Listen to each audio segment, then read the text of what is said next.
여행을 떠나려 합니다. 풍경이 아름다운 것도 좋지만 역동적인 역사의 숨결이 살아있는 곳이었으면 합니다. 오늘 저와 함께 오래된 것들의 아름다움을 찾아 여행하실 분은 건축가 김원 선생님입니다. 한국의 내로라 하는 건축물들을 설계한 그는 늘 자연과 조화로운 건축을 모색해왔죠. 우리 소리의 원류를 찾아서 왕실의 위엄과 화려한 문화를 따라서 그리고 백제 천년의 역사의 길을 따라 천천히 걸어보려 합니다. 금강의 옛 이름이 백마강이기도 그렇죠. 하죠. 그렇죠. 큰 강이었다는 뜻이었다고 그러는데 이름이 참 좋아요, 백마강이. 역사라는 기다란 끈으로 이어진 그 길 위에는 어떤 비밀이 숨겨져 있을까요? 특별한 여행을 시작합니다.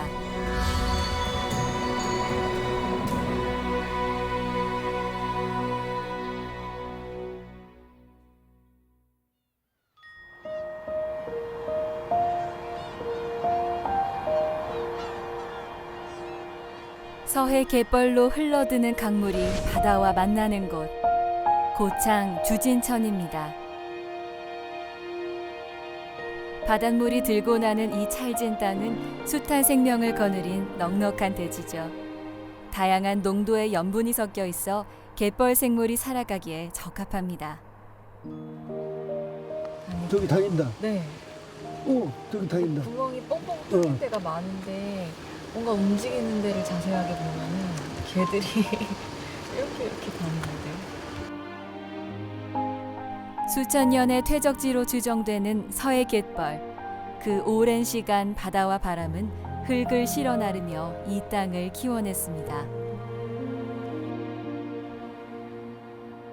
강과 바다가 만나는 이곳은 바닷바람이 강둑까지 밀려온다 해 풍천이라고 한다죠.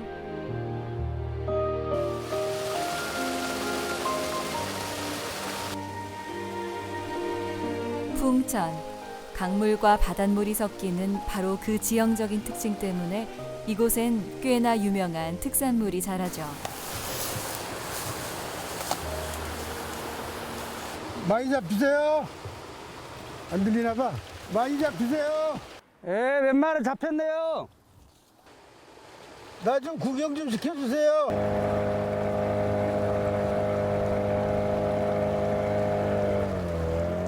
지금까지 풍천이란 말이 지명인 줄 알았는데 여행길에서 새로운 것을 배웁니다.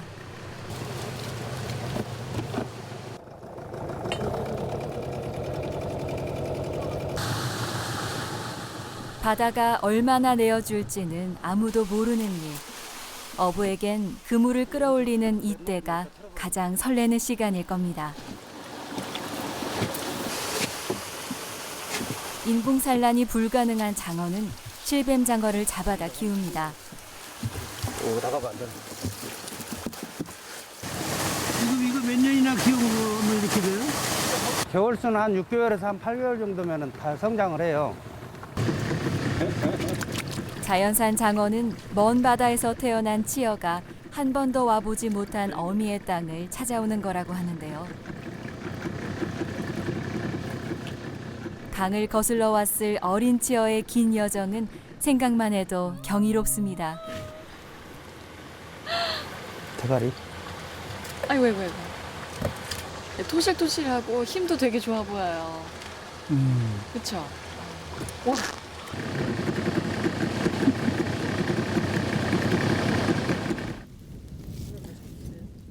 예로부터 풍천장어는 기운을 보호하는 음식으로 유명합니다. 요즘은 먼 바다로부터 돌아오는 치어를 만나기 힘들다고 합니다. 바다로 나가서 커가지고 다시 돌아와요? 그러는 거죠? 알려진 바에 의하면은 저쪽 남서평양이나 그쪽 그 깊은 데서 산란을 해가지고 거기서 이제 치어가 이제 해를 타고 올라오는 걸로 그렇게 이제 알고 있거든요. 장어 굽는 냄새는 하도 진하고 멀리 퍼져 결코 숨어서는 먹을 수 없는 음식이죠. 와, 이 모락모락 김 올라오는 거 보세요. 다 익었습니다. 이제. 살이 또 굉장히 부드러워 보이네요.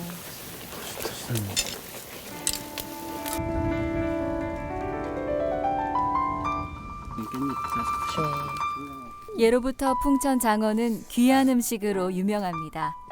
판소리 수군가에 임금님께 장어 올리는 대목이 나올 만큼 값진 음식이기도 했으니까요.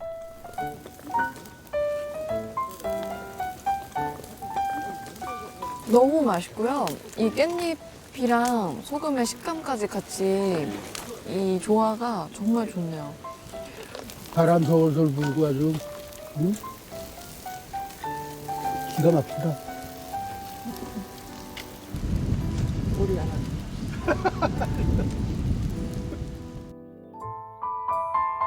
산과 들판, 강과 바다가 있어 풍요로웠던 고창에는 선사시대부터 사람이 살아왔습니다. 오래전 조상들의 흔적은 돌이 되어 남았지만 그 가치를 알아보게 된 건 얼마 되지 않았죠. 이게 하느라고 여기 처음 왔거든. 아니 이거 그냥 논두렁 밭두렁 엉망이었어. 그냥 돌이 놓여져 있었던 거예요? 그럼. 그래서 아니 이건 유네스코감입니다. 그랬더니 즉각 조사단 와가지고 와 이게 대단하다. 네. 지금 현재로 세계문화유산이잖아 이게. 네. 응? 이렇게 선생님처럼 알아차리고 알리는 분이 없으셨으면 뭐 사람들이 아니야, 뭐 언젠가는 다 알려질 일이지만 웬 돌들이요? 뭐랬지 사람들이. 네. 인류 문명의 비밀을 풀어줄 열쇠. 그 가치를 인정받아 지난 2000년 세계문화유산으로 지정됐죠. 447기 고인돌이 모여있는 이곳은 국내 최대의 고인돌 유적지입니다. 이런 것도 그냥 묻혀 있는 게 아니라고 이게. 저거 하나 옮기려면은 최소한 청년들만 한 200명이 달려들어야 네. 옮겨올 수 있다는 거예요. 여기 있는 게 아니잖아. 멀리서 옮겨온 거거든. 네. 어떤 통치 체제, 명령 체계가 있어야 너 나와 200명 나와 이거 끌고 와 이게 될 거 아니야. 명령이 네. 돼야지. 응? 그러니까 그런 조직과 명령 체계가 있었다는 것이 증명이 된다. 이 거대한 돌들은 오늘을 사는 우리에게 무슨 말을 건네고 있는 걸까요? 누군가에겐 권력의 상징이었고 또 누군가에겐 신앙이 되었을지도 모를 그 옛날 인류 문명의 지문들. 크고 묵직한 바위들이 끝없이 역사적 상상력을 불러일으킵니다.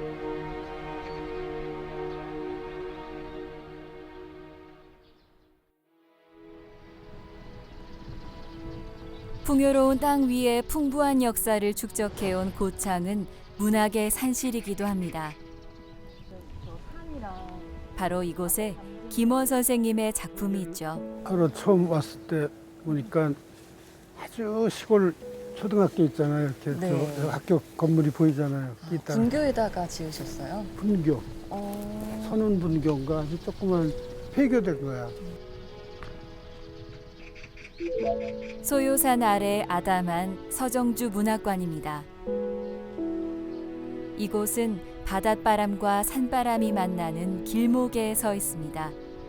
건축가는 바로 이 바람이 시를 키워낸 중요한 요소라고 해석했죠.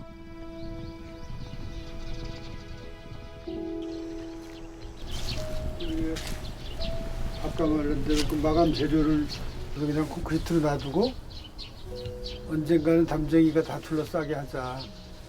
그래서 우리 집 마당에 있는 걸 담쟁이는 그냥 갖다 꽂아놓으면 살거든. 아, 그럼 선생님 댁에서 가지고 오신 거예요? 그래 멋있잖아 아주. 네, 아주 멋있는데요. 항상 그래서 김원 선생님은 이곳에 담쟁이 넝쿨이 근사한 바람의 전만대를 만들었습니다. 아이고 먼 길 오셨습니다. 아니 이런 데를 처음 와보다니 제가 이제 와서 너무 부끄럽네요. 아이 무슨 말. 너무 좋은데요. 가을 어느 날 한 걸음에 달려와 준 친구처럼 반가운 사람이 또 있을까요? 아이고, 선생님 안녕하십니까? 선생님 총편 제가 나중에 유물을 정리할 때 미발표 시작 노트라는 작은 노트가 1000편 있어. 우리 고등학교 교과서, 중학교 교과서에 나오는 읽어봐요. 한 송이의 국화꽃을 피우기 위해 봄부터 소쩍새는 그렇게 울었나 보다. 그립고 아쉬움에 가슴 조이던 먼 젊음의 뒤안길에서 이제는 돌아와 거울 앞에 선 내 누님같이 생긴 꽃이여. 제일 유명하시지? 근데 미당 친필이야 저게. 아직도 바람이 전해주는 이야기가 살아 숨쉬는 이곳에서 시인은 영원한 안식을 취하고 있습니다. 그 발코니를 나가 보셔야 돼요. 여기 저 산이 평생 이걸 보고 살았을 거 아니에요. 저기가 찐맞아요.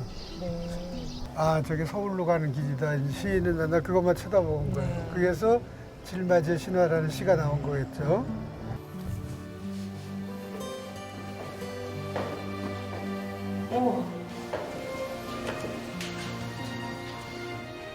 시인에게 있어 질맞이는 세상으로 나가는 소통의 공간이자 언젠가 다시 돌아와야 할 영원한 고향이었습니다. 그러니까 바닷바람이 늘 불어오는 거예요, 여기에. 한마디로 시인의 생가는 바닷가 마을이지. 바다도 바로 앞에 있으니까 응. 바람이랑 친구 삼을 수밖에 없었겠어요. 시인이 태어난 질맞의 마을은 곰소만을 지척에 두고 진한 갯바람이 불어오는 곳입니다. 시인도 어린 시절 갯벌 위로 불어오는 바람을 맞았을 테죠. 여기서는 저 갯벌이 내려다 보이게 이렇게 뚫었어요, 내가. 네, 당연히 들으셔야죠. 저는 이렇게 벽 뚫려 있는 게 너무 좋아. 이게 그대로 다 그냥 액자가 돼. 이 동그란 액자 좀 보세요. 동그란. 동그란 피처 프레임인데 생가가 속이 있죠. 그러니까 이분이 저기서 태어나신 거예요. 문학관 전망대에선 시인이 태어난 생가가 보입니다.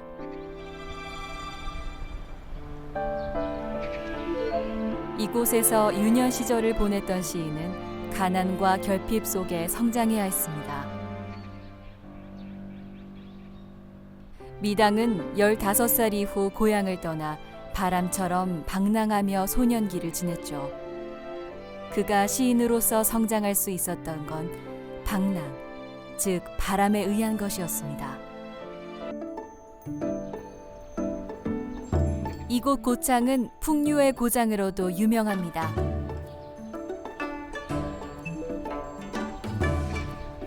이곳은 진도와 해남, 목포와 남원을 잇는 일명 소리길 중 한 곳이죠. 고창은 예로부터 넓은 곡창지대에서 불리던 노동요를 판소리로 발전시켜 왔습니다. 고창읍섬 안을 걷다 보면 판소리의 원류를 만날 수 있는데요. 이곳은 판소리 명창 신재효 선생의 옛집입니다.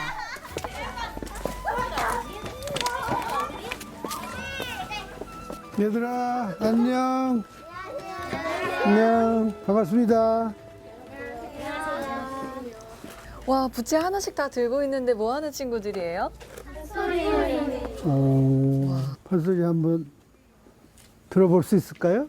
할아버지가 치면서 해주시면 저희가 노래를 할게요. 얼쑤 이렇게 해주시면 될 것 같아요. 알았습니다. 얼쑤 이렇게요? 응.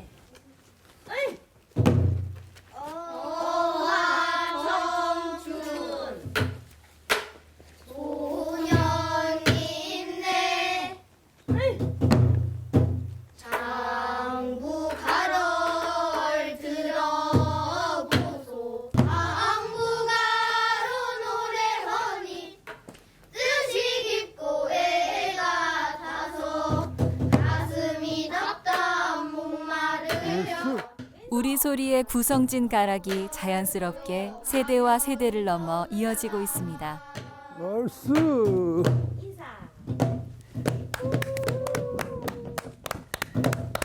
잘 들었어요. 고마워요.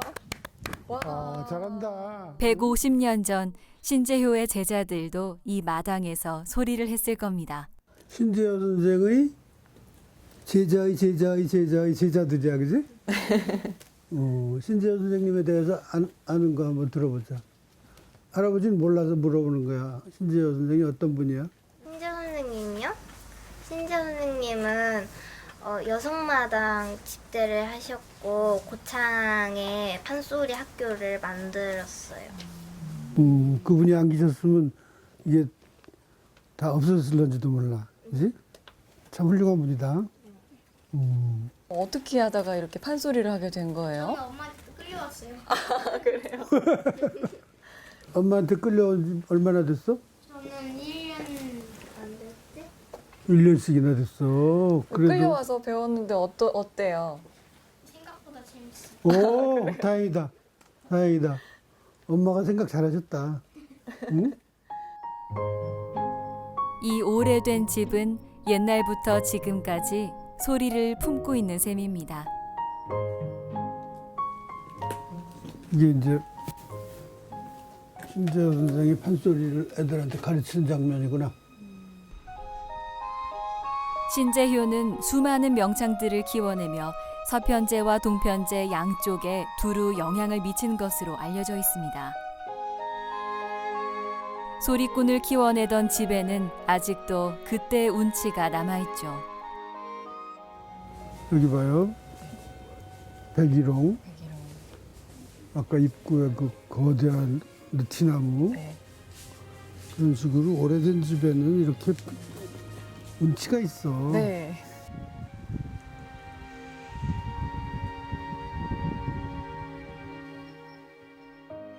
길에서 길로 이어지는 문화의 발자취. 여러분은 어디를 여행하고 싶으신가요? 저 멀리 설화와 자연이 살아있는 제주에서부터 남도의 소릿길, 석굴암 불국사가 있는 천년 정신의 길에 이어 고궁이 많은 수도권에는 왕가의 길이 있죠. 그 중에서도 저는 공주 부여 익산을 잇는 백제 고도의 길이 가장 궁금합니다.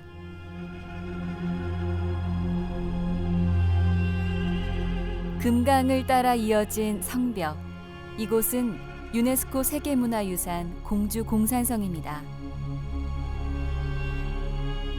이곳은 백제가 사비성으로 수도를 옮기기 전까지 63년 동안 수도로 삼았던 곳이죠.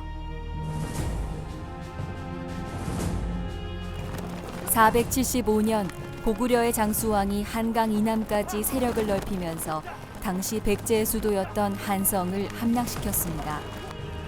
결국 백제는 한성을 내어주고 웅진으로 천도할 수밖에 없었죠.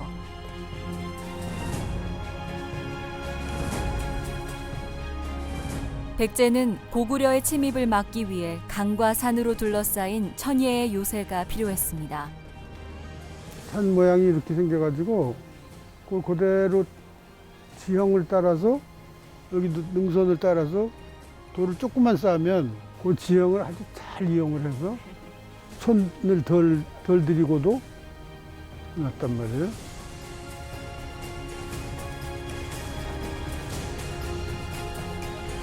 비록 적에게 쫓겨온 곳이지만 백제는 이곳 공산성에서 웅진백제의 새 시대를 열었습니다. 이곳은 웅진백제의 궁궐이었던 곳입니다. 백제를 얘기하면 항상 약간 서글픈 생각이 들어. 고구려에 쫓겨서 맨날 서울에서부터 시작해가지고 남하하고 신라에 쫓겨가지고 또 맨날 싸우고, 문화적으로 예술적으로 보면 엄청난 그 찬란한 그 업적들이 있기 네. 때문에 더군다나 더 그렇다고. 백제의 찬란한 문화는 송산리 고분군이 발굴되면서 더욱 주목받기 시작했습니다.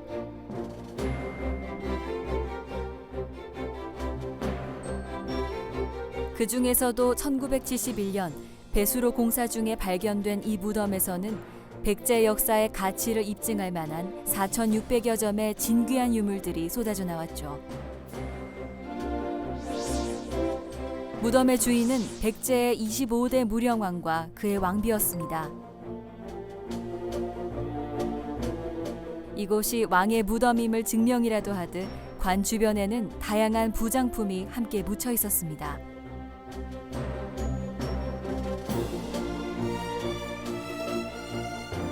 특히 금을 정교하게 세공한 섬세하고 아름다운 장식들은 찬란했던 백제의 역사를 보여주기에 충분합니다. 바로 이곳에서 그 화려한 백제 문화가 움떴던 것이죠. 공산성을 한 바퀴 도는 데는 약 40분 정도가 걸리는데요. 1500년 전에 만들어진 이 산성은 아름답고 견고하기로 유명합니다.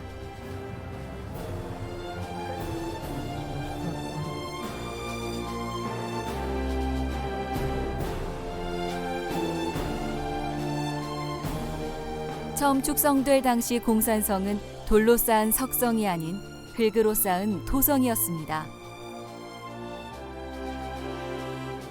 지난 2013년 집중호우로 성벽의 일부가 붕괴되면서 이곳이 판축 기법으로 축성됐음이 드러났습니다. 흙을 다져서 층층이 쌓아 올리는 견고한 건축법이 사용된 것이죠. 백제시대 때 만들어진 토성 위에 조선시대 때 돌을 쌓아 올려 내구성을 강화했습니다. 나하고 좀 인연이 있는 곳인데 어디요, 선생님? 저기 십자가 보이죠? 산 언덕 십자가 보이는데 공산성에서 마주 보이는 저곳에는 과연 무슨 사연이 있는 걸까요? 첨탑 위의 십자가가 공주 시내를 내려다보는 곳. 이곳은 천주교의 성지 중 하나인 황새바위 순교 유적입니다. 옛날에 황새들이 많아 황새바위라고 그냥 그랬는데 사람이 그렇게 죽은 한마디로 처형장이야.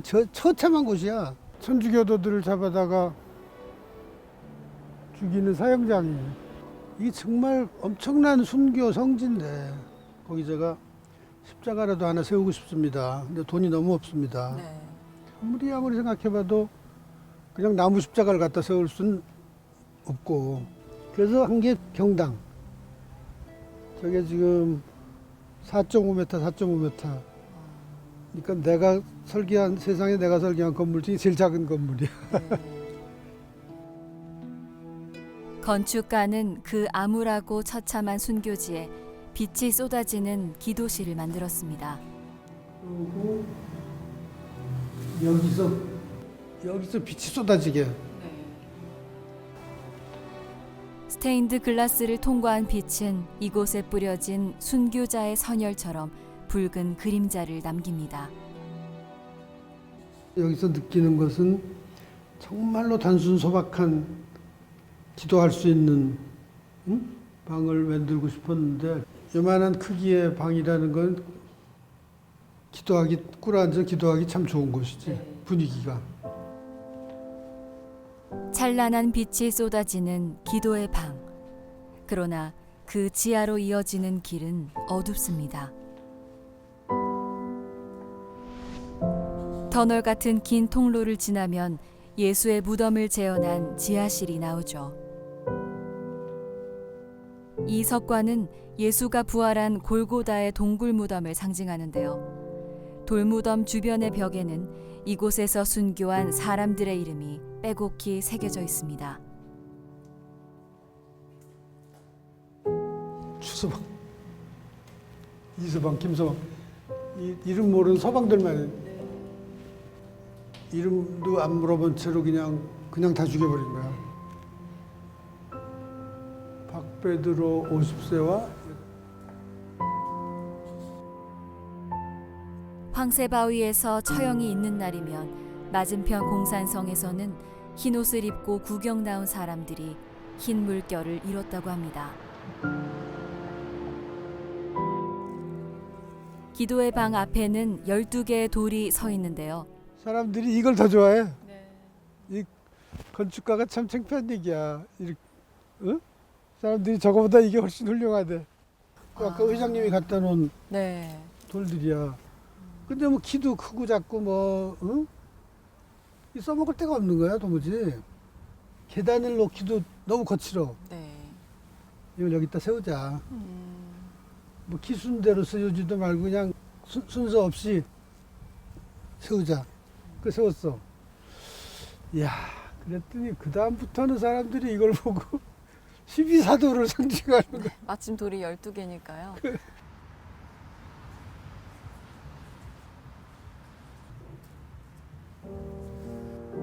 특히 건축가들한테는 열심히 하면 오래 남을 문화적인 유산으로 될 수 있다.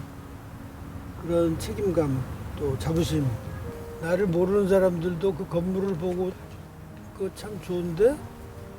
이 사람 누가 설계야? 라고 알아주고 기억해주고 하면은 뭐 그 이상 영광이 없는 거죠.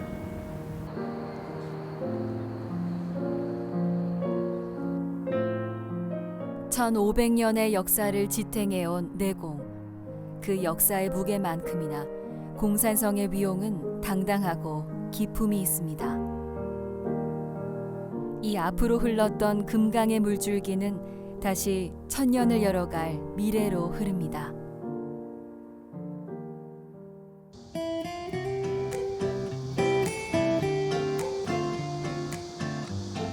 속도의 도시 서울에도 역사의 흔적이 이어진 여행길을 찾아볼 수 있는데요.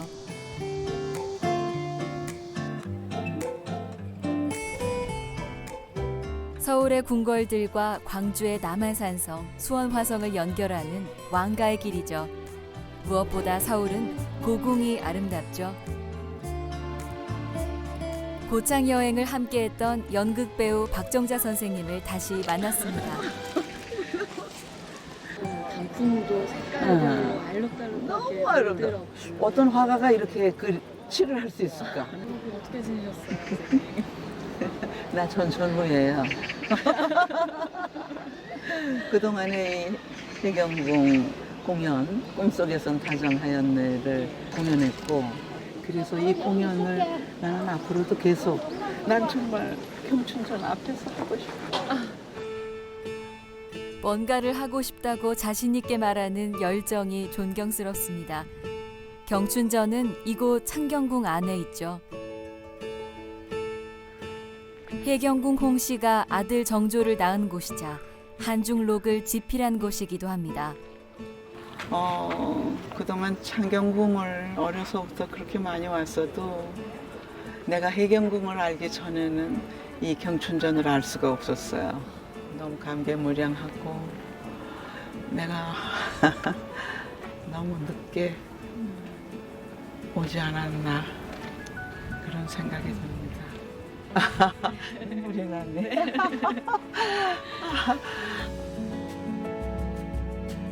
봄에 햇볕이 드는 곳이라는 이름의 경춘전. 이곳을 늦가을에 왔네요.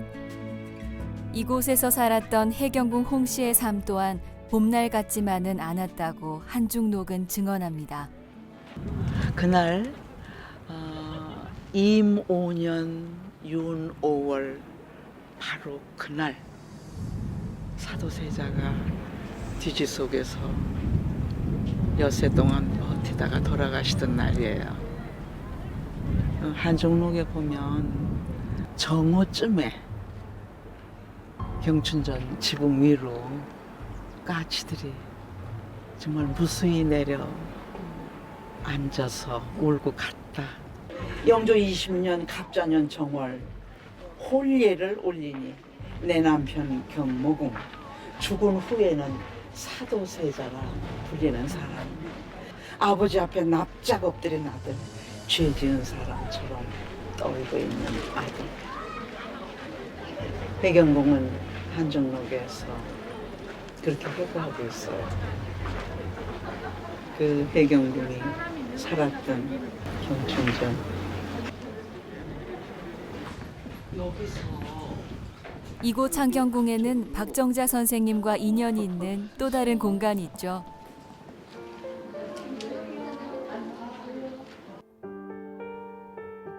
창경궁의 정전, 명정전입니다. 정조 아드님이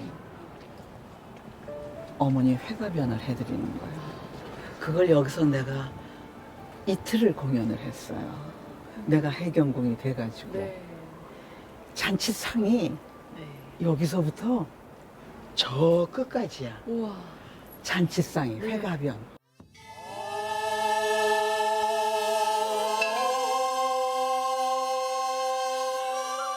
박정자 선생님은 이때도 해경궁 홍씨가 되었습니다.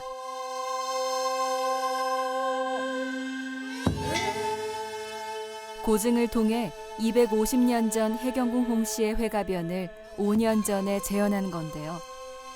정조가 준비한 어머니 회가변은 8일간 315가지 음식을 진상한 대규모의 연회였습니다. 해경궁 회가변을 열던 이 자리. 그런데 가채를 쓰거든. 그 가채가 얼마나 무거운지 그 가채를 쓰면 이렇게 시선을 아래로 못 내려다봐. 이 머리가 쏟아질 것 같았어. 그래서 이 계단을 내려갈 때는 속으로 하나님 넘어지지 않게 해주세요. 해경궁 홍씨의 마음 아픈 사연을 품은 창경궁. 정조는 아버지의 비극을 딛고 이 궁궐에 섰을 겁니다.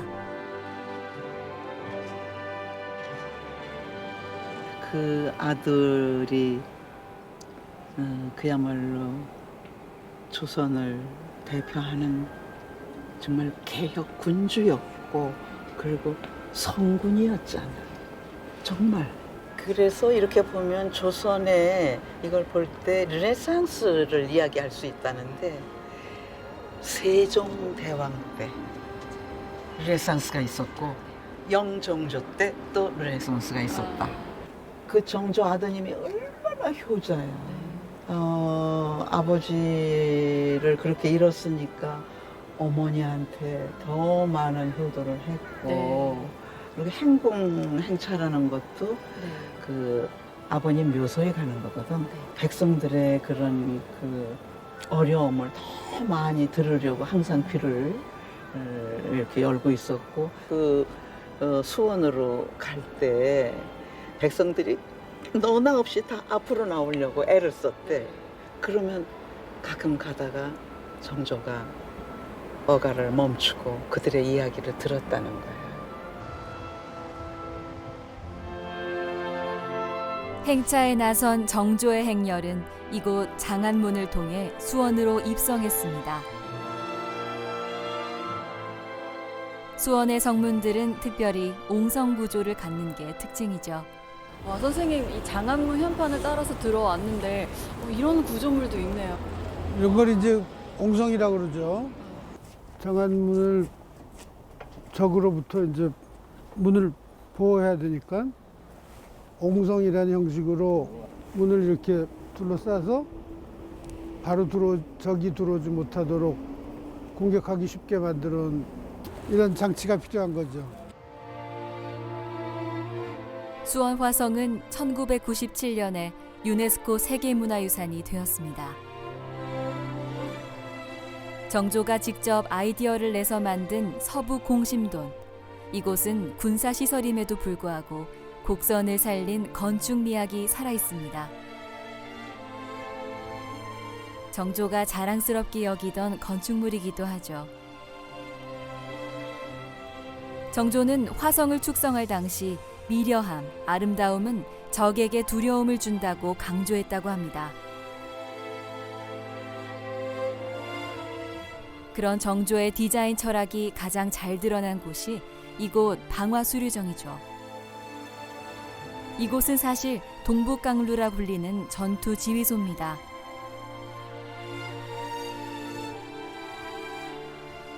군사시설을 사방에서 마주하는 풍경이 모두 다르게 설계했던 것이죠.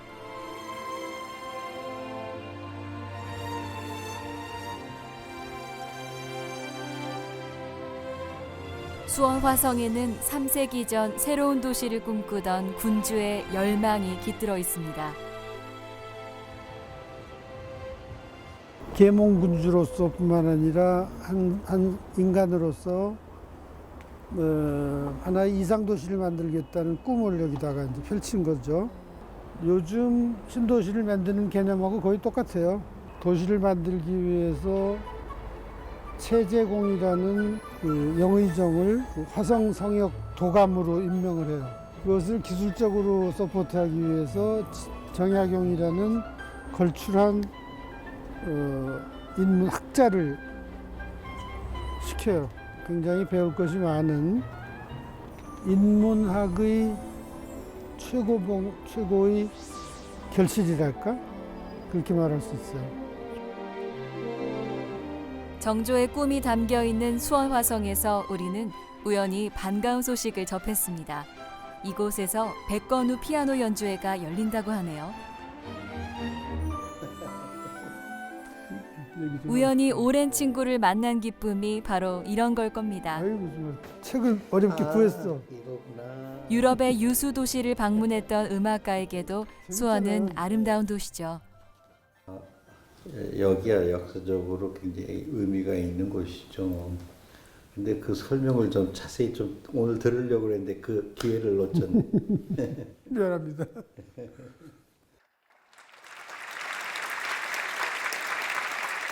피아니스트 백건우 선생님은 오늘 탄생 210주년을 맞이하는 슈만의 음악을 연주한다 합니다.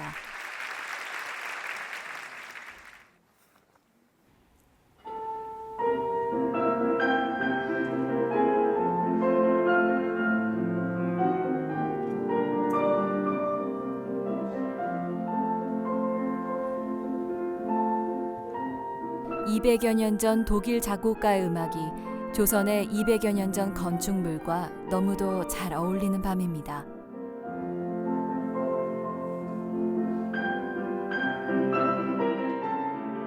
문화는 그렇게 시대와 장소를 관통하는 힘을 지니며 유형과 무형의 문화재로 남는지도 모르겠습니다.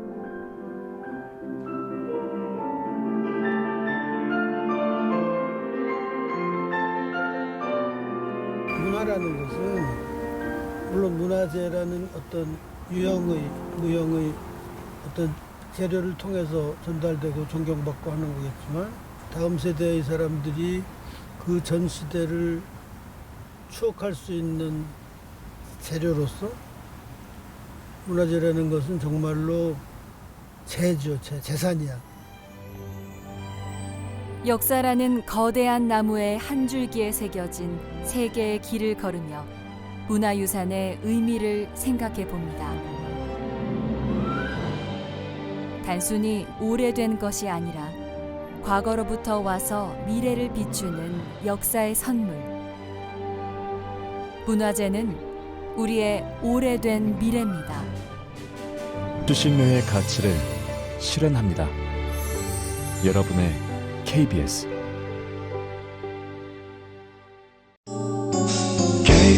KBS 한국방송